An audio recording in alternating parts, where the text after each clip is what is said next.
2022 жыл 31 марттағы Өзбекстан Республикасы президентінің ветеринария һәм шаруашылық тарауында кадрлар даярлаудың түп-тегін жетілдіру хақындағы 187 санлы қарары һәмде жоғары білімдендіру мекемелерінде білімдендіру сапасын арттыру һәм олардың мемлекетте әмелге асырылып жатырған кең көлемді реформаларда белсене қатынасуын тәмінлеу бойынша қосымша ләжілер хақындағы қарары. Сондай-ақ Өзбекстан Республикасы Министрлер Кабинетінің 2021 жыл 27 августтағы ілім һәм инновациялық жұмыстарды басқару системасын шүркілместіру ләжілер хақындағы 545 саллы қарары.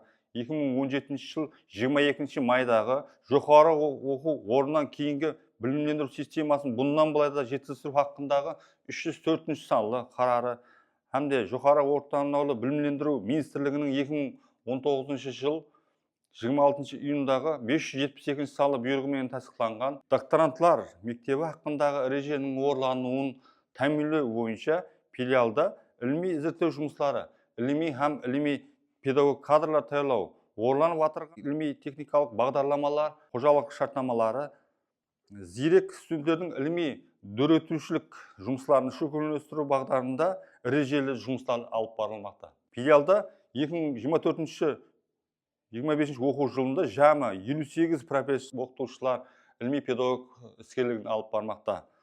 Сондан 4 ілім докторы, 2 профессор, 4 доцент, 19 философия докторлары ilmiy дәрежелі оқытушыларды құрайды.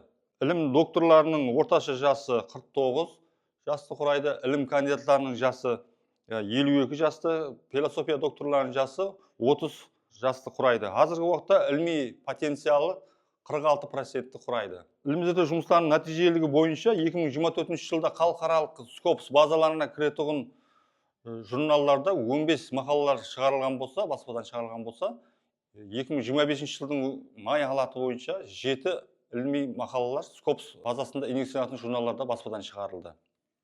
Филиалда қазіргі уақытта 10 таяныш докторанттар, 1 стажер ізденуші, 1 докторант, 1 өз бетінше ізденушілер ilmiy педагог іскерлігін алып бармақта.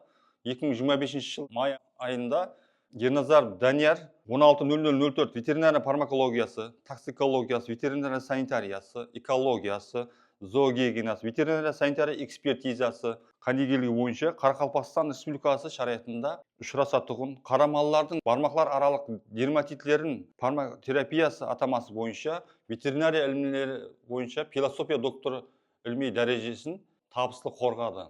2025 жыл 2 таяныш докторантымыз ilmiy дәрежелер беруші ilmiy кеңестер жанындағы ilmiy семинарлардан нәтижелі өтіп, қазіргі уақытта қорғау алдында тұрды.